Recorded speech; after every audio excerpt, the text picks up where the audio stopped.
తర్వాత ఒకసారి కలుపుకొని ఇప్పుడు కారాన్ని కూడా యాడ్ చేసుకుందామండి. 3 నుంచి 4 స్పూన్లు ఉంటుందండి కారం. మంచి క్వాలిటీ ఉన్న కారాన్ని తీసుకోండి. రంగు రుచి అనేది చాలా బాగుంటుంది. మంచి క్వాలిటీ ఉన్న కారాన్ని వాడితే టేస్ట్ అనేది బాగుంటుందండి. నాన్ వెజ్ ఐటమ్స్కి కారం ఎక్కువగానే పడుతుందండి. కారం కూడా ముక్కలకి పట్టేంత వరకు ఉడికించుకొని ఇప్పుడు ఒక రెమ్మ కరివేపాకు అలానే కొత్తిమీరను కూడా వేసుకొని ఒకసారి కలుపుకొని మగ్గించుకుందామండి ఒక 2 నిమిషాలు.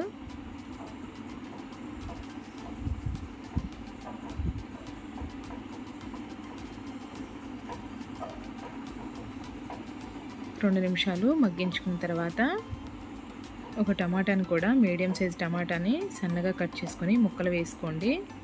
టమాటా ఫ్లేవర్ బాగుంటుందండి. పులుపుదనం యాడ్ అవుతుంది. గ్రేవీ కూడా వస్తుంది. చాలా బాగుంటుంది టమాటాని యాడ్ చేసుకుంటే. ఈ టమాటా కూడా సాఫ్ట్ అయ్యేంత వరకు ఒక 3 నిమిషాలు మగ్గించుకుందామండి. 3 నిమిషాల తర్వాత ముక్కలు కూడా చక్కగా ఉడికిపోయాయండి. ఇప్పుడు మనం వాటర్ని కూడా యాడ్ చేసేసుకోవచ్చు. గ్రేవీ కావాలి కదండి, మనం గ్రేవీకి తగినట్లుగా వాటర్ని కూడా యాడ్ చేసుకుని ఒక 15 మినిట్స్ ఉడికించుకుందాము.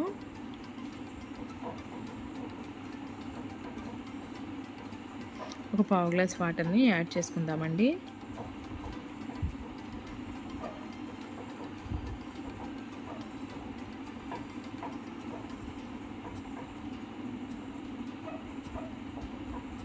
మూత ఉంచేసుకుని ఉడికించుకుందామండి దగ్గరకు అయ్యేంత వరకు.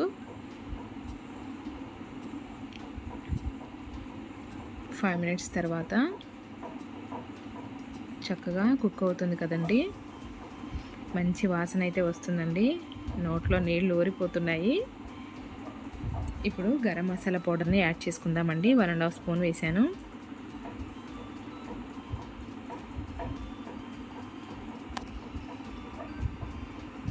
టెక్స్చర్ చాలా బాగుంది కదండి. ఆయిల్ అంతా సెపరేట్ అవుతుంది కదండి. ఇప్పుడు ఈ మనం వేసిన గరం మసాలా పౌడర్ కూడా బాగా పట్టేంత వరకు మూత ఉంచేసుకొని ఒక 2 నిమిషాలు మగ్గించుకుందాము. ఇప్పుడు స్టవ్ ఆఫ్ చేసేసుకుని మిగిలిన కొత్తిమీరని కూడా వేసేసుకుని సర్వింగ్ బౌల్లోకి తీసేసుకుందామండి. మంచి వాసన అయితే వస్తుందండి. చాలా కమ్మటి వాసన. చాలా చాలా బాగుంది. చూస్తుంటేనే నోరు ఊరిపోతుంది కదండి. మీరు కూడా ఇంట్లో తప్పకుండా ట్రై చేయండి. ఇంట్లో వాళ్ళందరూ బాగా మెచ్చుకుంటారు మిమ్మల్ని, బాగా చేశారని. సర్వింగ్ బౌల్లోకి తీసేసుకుందామండి. టేస్టీగా, ఎమ్మీగా, జ్యూసీగా, ముక్క గట్టిగా చాలా బాగుంటుందండి. తప్పకుండా ట్రై చేయండి. ఎలా వచ్చిందో కామెంట్ సెక్షన్లో తెలియచేయండి. Thank you for watching.